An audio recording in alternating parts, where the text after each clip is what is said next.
And welcome to Capital Talk, a program we hope will have an impact on the future of Kenya. Now, more than ever, I'm Jeff Koinange. Now, you know the theme for the week, overcoming insurmountable odds. And I'm sure you all watched Ben Mushemi Baba Shiro on the show last night and how inspiring that was. Well, today, all I can say, sit back. This is the power of the human spirit. Remember a few months ago when we had the Italian Simona Azzori, who was born with no arms, and she was doing everything with her legs, from painting to drinking to driving. A lot of you were impressed with that and you found it very inspiring. But some of you were asking, what about our own? Aren't there any Kenyans out there who have overcome those insurmountable odds? We have heard you. We have brought one to the bench. Sit back, folks, because about 45 years ago, we're talking mid-60s, when this young man was born, he was born with no arms. That's right, no arms. Now just imagine, back then, most families would have just discarded, gotten rid of the child because of embarrassment. This young man's parents did not. They kept him, and he has other siblings as well, and they put him through school. Thanks to Action Aid, that's right, we've got to mention that, went through school, primary, high school, O-levels back then. He repeated his O-levels again and went all the way to A-levels, got a pass into university, studied. Still, no arms, no legs. What a story! But there's more. He got into computers. Today, types 50 words a minute. I'll say that again. 50 words a minute without looking. Oh, did I mention he's a great football player? That's right, number 6, number 11, he can do it. No arms, folks. You need to sit back. We're inspiring. This story is incredible. Today, he is the main man at the KWS. That's right, he's an ICT administrator at the Learning Center in Naivasha. He's the guy who controls the entire ICT system for the Kenya Wildlife Services. Good on you, Kipngetich. And he's written 2 books in the meantime, folks. Good grief.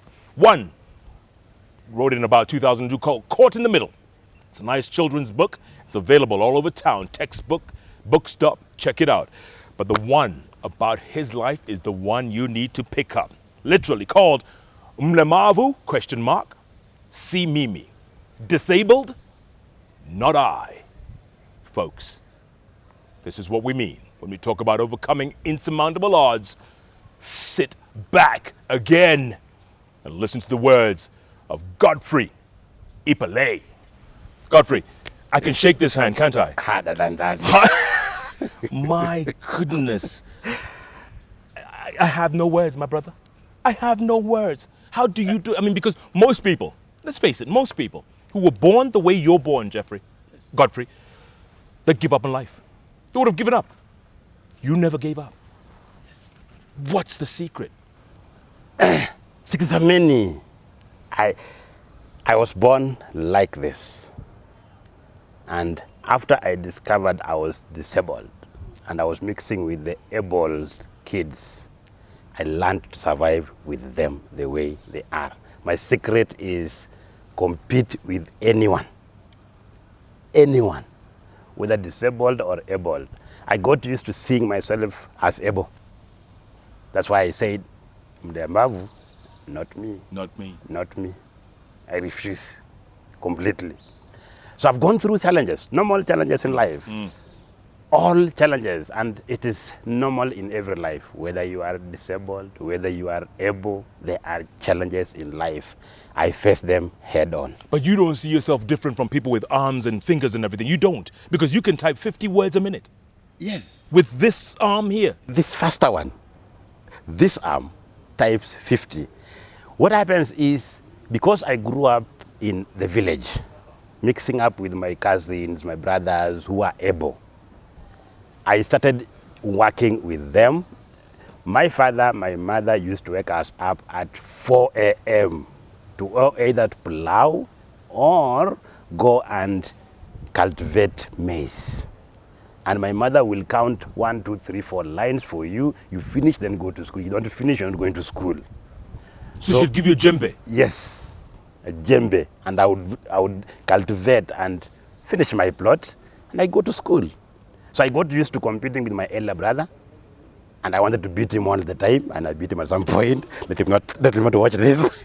I beat him most of the time. Yes. And I competed with my sister, who was younger than me. Tell me something. Kids in school, would they make fun of you? They would make fun. Unfortunately, they didn't give me a nickname, but they would make fun by coming to touch my hand and say, hey, look at his hands, things like those. So I just got used to that. And I think it's because one of my uncles used to call me disabled, but in that embracing way. Yeah, So yeah. like, I'm disabled. Like in an affectionate way. Yes, in an affectionate way. Yeah. So I got used to, this is disabled, I'm just different, yes, but I'm the same. So fun, yes, but I didn't take it personal. Yeah. I took it as a normal thing. Yeah. So I just lived. What about the teachers in school? Because you went to a normal school, for lack of a better word. You went to an ordinary school. Actually went to a mixed primary school. Mixed school. In fact, in class 5, my teacher made fun and I sat between ladies. So I was sitting in the middle of lady this side and lady this side. Yeah. I think he was just making me friendly. Yes. So going to school, I went to a normal school. The problem would have been writing, but even the teachers, when the first time I went, the headmaster had been briefed about me. But the teacher, when I went to class, was wondering how is he going to write. So I went to my bag, picked my pencil, and I was waiting to start writing. All the kids were looking at me, but I was not wondering. I just started writing. And that is how I write. And today, I think I have the best handwriting. If I'm given a competition with 20 people, Yes. I'll beat all of them. You can write better than someone with 5 fingers. I can write better, not just neatly, faster. I've gone through school from class 1 to the university. I've never been given extra time during exams. If it is 2 hours, I'll finish it in 2 hours. If it is 3 hours, I'll finish it in 3 hours. Notes lecturing in the university, students used to borrow my notes. Because you're... I'm fast, very fast, and neat. Very fast and neat. You were telling me a great story earlier on when you left primary school to go into secondary school. Yes. You had to go to a boarding school. Sure. And your parents were worried because how would you be able to take a bath, right? Yes. Go on, tell us. Now, my father, I passed well. They were happy. CPE got 30 points out of 36. Those are flying colors. Absolutely.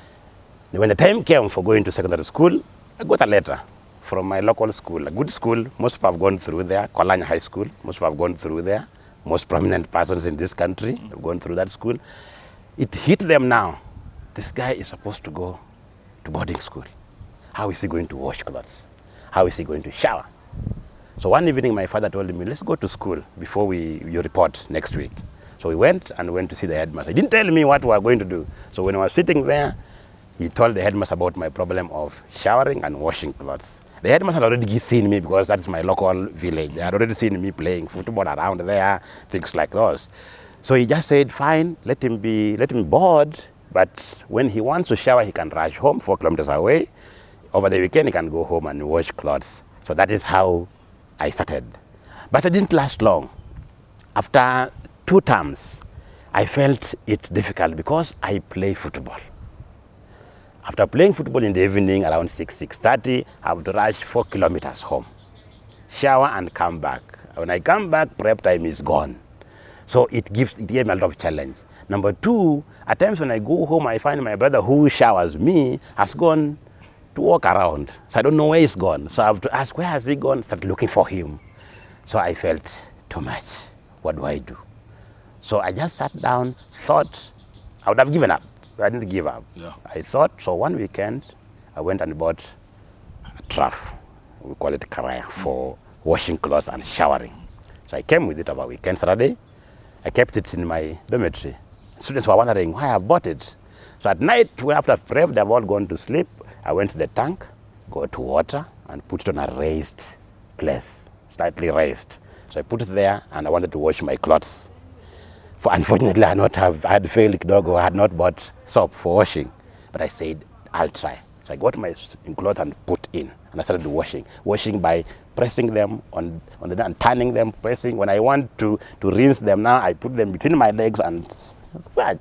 And it was through. And I had done it. And I was happy. I've done that. Now, with that excitement, I said, let me also try and shower.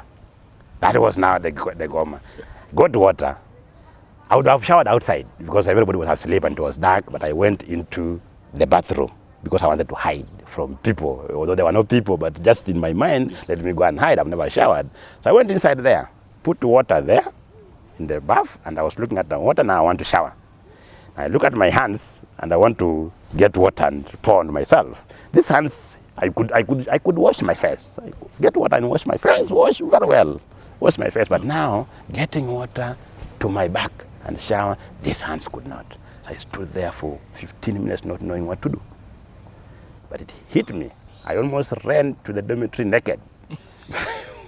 I walked to the dormitory and picked my cup of tea, the plastic cup that I use for taking tea. And I came back and I could now pour water on me very easily. So that is how I shower up to today. And I think I look clean. Yes, you do. And you're a funny guy too. My goodness. You never gave up, Godfrey. You never gave up. No. And that is where most of us fail. Why do you give up? Because two facts about life. Life is difficult. Fact number two, life is a series of problems. Once you solve one problem, another one comes. Solve another one comes. So if that is the fact, then face the problem and solve it. Stop complaining. I hardly complain. If I complain, then I do something about that complaining. Yes. So I don't just complain. Even where I work at KWS, Kenya Wildlife Service, many things happen, of course. So you feel like this is wrong, this is what, but I don't give up. I just don't give up. And that's the message to Kenyans out there, right? Whether they're able-bodied or they're disabled, disability is not inability. Never. It is not. In fact, to me, everyone is disabled. But that disability is not inability. Each person has some power. There's something in you that you can do. And not one. There are many things that you can do as a person. So don't just sit there. If you are the one shining shoes, don't just think that you can only shine shoes. You can shine shoes and sell sweets. There are many things. I have done many things in my life, not one. In my life has not been straight that I'm doing this up to the end. No. I do this and I think, now what else can I do? I branch this. What else can I do? I branch and I'm still moving on. Speaking of branching on, this computers, I want to talk about this after the break, Godfrey, how you got into computers, because it was kind of by accident. When you studied at university, there was no computers, and you studied sociology, and I want to know that story because that in itself is inspiring. And then to type 50 words a minute, I can't even type 20, and I have to look at the keyboard. I want to talk about that after the break. My goodness, are you listening? Better yet, are you sitting back? Folks, we have a winner here. Champion, hero, survivor, overcoming insurmountable odds. And you need to pick up this book, folks. Mlemavu, Si Mimi by Godfrey Ipale. It's a great read, fantastic. This one could change your life or somebody you know.